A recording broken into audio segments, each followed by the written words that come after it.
بسم اللہ الرحمن الرحیم۔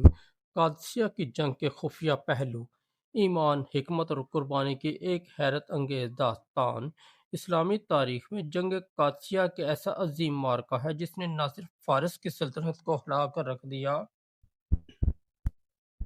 بلکہ اسلام کے پھیلاؤ میں بھی ایک اہم سنگ میل ثابت ہوا۔ لیکن اس جنگ کے کچھ ایسے خفیہ پہلو بھی ہیں جو عام طور پر بیان نہیں کیے جاتے۔ آج ہم آپ کو انہی رازوں، حکمتوں اور ایمان افروز واقعات پر مبنی ایک منفرد اور دل کو چھو لینے والی کہانی سناتے ہیں۔ آغاز کہانی ایک عظیم چیلنج۔ یہ سن 14 ہجری کا زمانہ تھا۔ خلافت اسلامیہ کے امیر حضرت عمر بن خطاب رضی اللہ تعالی عنہ کو اطلاع ملی کہ فارس کا بادشاہ یزدگرد مسلمانوں کے خلاف ایک بہت بڑی فوج تیار کر رہا ہے۔ فارس اس وقت دنیا کی سپر پاور تھی اور اس کی فوج، تعداد، ہتھیار اور جنگی تجربے مسلمانوں سے کہیں زیادہ تھی، لیکن مسلمانوں کے پاس ایک ایسی طاقت تھی جو کسی ہتھیار سے زیادہ مضبوط تھی: ایمان اور اللہ پر کامل یقین۔ سپہ سالار کا انتخاب ایک غیر متوقع فیصلہ۔ حضرت عمر نے اس عظیم لشکر کی قیادت کے لیے حضرت سعد بن ابی وقاص رضی اللہ تعالی عنہ کو منتخب کیا۔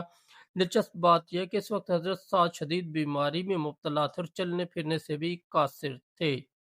یہ فیصلہ بہت سے لوگوں کے لیے حیران کن تھا، لیکن حضرت عمر جانتے تھے کہ جنگ صرف جسمانی طاقت سے نہیں بلکہ حکمت، صبر اور اللہ پر توکل سے جیتی جاتی ہے۔ خفیہ حکمت عملی، ایک انوکھا انداز۔ قادسیہ کی جنگ میں مسلمانوں نے ایک ایسی حکمت عملی اپنائی جو اس وقت تک غیر معمولی سمجھی جاتی تھی۔ حضرت سعد نے جنگ سے پہلے اپنے لشکر کو 4 حصوں میں تقسیم کیا اور ہر حصے کو مخصوص ذمہ داری دی، لیکن اصل راز یہ تھا کہ انہوں نے دشمن کو مسلسل ذہنی دباؤ میں رکھنے کے لیے رات کے وقت چھوٹے چھوٹے حملے کروائے۔ یہ حملے زیادہ نقصان پہنچانے کے لیے نہیں بلکہ دشمن کے حوصلے توڑنے کے لیے تھے۔ فارس کی فوج جو پہلے ہی مسلمانوں کے جذبے سے خوف زدہ تھی، اب ذہنی طور پر بھی کمزور ہونے لگی۔ رستم کی پریشانی، اندرونی خوف۔ فارس کی فوج کا سپہ سالار رستم فرخزاد ایک تجربہ کار جرنیل تھا، لیکن وہ مسلمانوں کے جذبے کو سمجھ نہیں پا رہا تھا۔ ایک رات اس نے اپنے قریبی ساتھیوں سے کہا، میں ایک ایسی قوم سے لڑ رہا ہوں جو موت سے نہیں ڈرتی بلکہ اسے خوشی سے قبول کرتی ہے۔ یہی وہ خوف تھا جو فارس کی طاقتور فوج کے دلوں میں گھر کر گیا تھا۔ خفیہ ہیرو، قعقاع بن عمرو رضی اللہ تعالیٰ عنہ کی آمد۔ جنگ کے دوران ایک ایسا لمحہ آیا جب مسلمانوں کی ہمت کمزور پڑنے لگی۔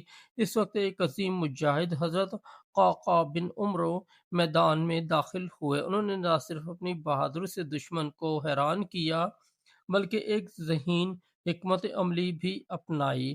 انہوں نے اپنی فوج کو چھوٹے چھوٹے گروہوں میں تقسیم کیا اور ہر گروہ کو وقفے وقفے سے میدان میں داخل ہونے کا حکم دیا۔ دشمن کو ایسا محسوس ہوا جیسے مسلمانوں کو مسلسل نئی کمک مل رہی ہو، جس سے ان کے حوصلے مزید پست ہو گئے۔ ہاتھیوں کا راز، ایک انوکھا مقابلہ۔ فارس کی فوج نے جنگ میں جنگی ہاتھیوں کا استعمال کیا، جو مسلمانوں کے لیے ایک نئی اور خوفناک چیز تھی۔ یہ ہاتھی مسلمانوں کے گھوڑوں کو ڈرا دیتے تھے اور صفوں میں خلل ڈال دیتے تھے، لیکن یہاں بھی مسلمانوں نے ایک خفیہ حکمت اپنائی۔ انہوں نے ہاتھیوں کی آنکھوں اور سونڈوں کو نشانہ بنایا اور کچھ بہادر مجاہدین نے آگے بڑھ کر ان کے محاوت کو نشانہ بنایا۔ اس کے بعد ہاتھی بے قابو ہو کر اپنی ہی فوج کو نقصان پہنچانے لگے۔ یہ ایک ایسا موڑ تھا جس نے جنگ کا رخ ہی بدل دیا۔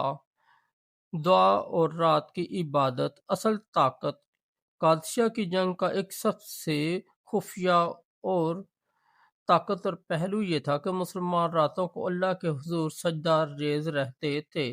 حضرت سعد خود بیماری کی حالت میں قلعے کے اوپر سے جنگ کی نگرانی کرتے اور رات کو دعا کرتے، یا اللہ، اگر آج ہم شکست کھا گئے تو زمین پر تیرا نام لینے والا کوئی نہ رہے گا۔ یہ وہ روحانی طاقت تھی جس نے مسلمانوں کو ناقابل شکست بنا دیا۔ فیصلہ کن لمحہ، رستم کا انجام۔ جنگ کئی دنوں تک جاری رہی لیکن آخر کار ایک فیصلہ کن لمحہ آیا۔ ایک شدید طوفان اٹھا جس نے فارس کی فوج کو منتشر کر دیا۔ اسی دوران ایک مسلمان مجاہد نے رستم کو تلاش کر لیا اور اسے قتل کر دیا۔ رستم کی موت کے ساتھ ہی فارس کی فوج کا حوصلہ ٹوٹ گیا اور وہ میدان چھوڑ کر بھاگنے لگی۔ فتح کا راز صرف تلوار نہیں، قادسیہ کی جنگ صرف تلواروں کی جنگ نہیں تھی، بلکہ یہ ایمان، صبر، حکمت اور اللہ پر یقین کی جنگ تھی۔ مسلمانوں نے یہ ثابت کر دیا کہ تعداد نہیں، نیت اہم ہوتی ہے۔ طاقت نہیں، ایمان کامیابی دیتا ہے، اور سب سے بڑھ کر اللہ کی مدد ہی اصل فتح ہے۔ سبق اور پیغام: قادسیہ کی جنگ کے خفیہ پہلو ہمیں یہ سکھاتے ہیں کہ زندگی کے ہر میدان میں کامیابی کے لیے صرف ظاہری وسائل کافی نہیں ہوتے۔ اگر ہمارے اندر اللہ پر یقین ہو، صبر ہو اور صحیح حکمت عملی ہو تو ہم کسی بھی مشکل کو شکست دے سکتے ہیں۔ اختتام: ایک سنہری باب۔ جنگ قادسیہ اسلامی تاریخ کا ایک ایسا سنہری باب ہے جو ہمیں ہمیشہ یہ یاد دلاتا ہے کہ اللہ کی مدد ان لوگوں کے ساتھ ہوتی ہے جو اس پر کامل یقین رکھتے ہیں۔ یہ کہانی صرف ایک جنگ کی نہیں بلکہ ایک ایسے ایمان کی ہے جو پہاڑوں کو بھی ہلا سکتا ہے۔ دوستوں، اگر آپ کو ہماری اسٹوری اچھی لگی تو ہمارے چینل کو سبسکرائب کر دیں، اس ویڈیو کو لائک اور دوستوں کے ساتھ شیئر کر دیں، اور ہمارا دوسرا چینل ہے جے وی انصاری، اس پر بھی ضرور وزٹ کریں، اس پر آپ کو بہت اچھی اسلامی اسٹوریاں ملیں گی۔